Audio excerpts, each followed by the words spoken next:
La pêche miraculeuse dans l'Évangile, si elle est lue au pied de la lettre, n'est une bonne nouvelle que pour les marins pêcheurs. Or moi, je ne suis pas pêcheur et je ne crois pas que les marins chrétiens pêchent plus de poissons que les autres. Donc il faut faire de ce récit une lecture symbolique, le lire comme les autres miracles, je crois, comme une parabole.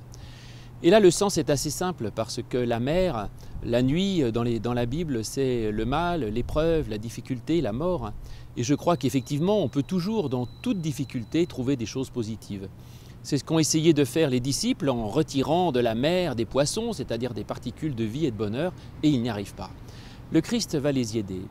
Et d'abord, en leur demandant de pécher pour lui. Et c'est vrai que quand on cherche des choses positives dans sa vie, non pas pour soi, mais pour les autres, on en trouve plein.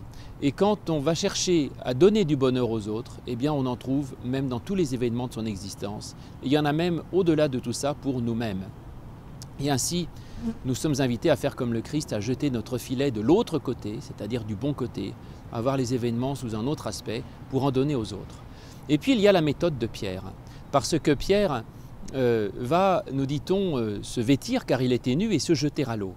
Peut-être en effet, la question, l'enjeu est-il non seulement de chercher des choses positives dans les événements de notre vie, mais aussi de ramener même ceux qui souffrent à la lumière et à la vie. Et pour ça, eh bien d'abord, il faut se vêtir. Dans la Bible encore, c'est un symbole, la nudité est une image du péché, de l'imperfection, et se reconnaître pécheur, et c'est déjà une très grande chose.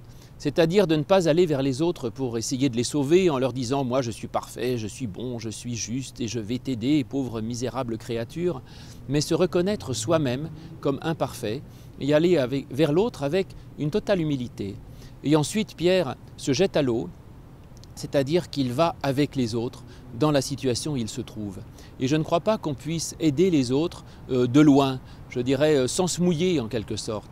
Il faut avoir le courage de se jeter à l'eau, de faire confiance dans la grâce de Dieu, de faire confiance dans son amour, dans sa présence, pour nous aider à nous sortir nous-mêmes de la mort, du mal, de l'épreuve, et ainsi on arrive aussi à sortir les autres.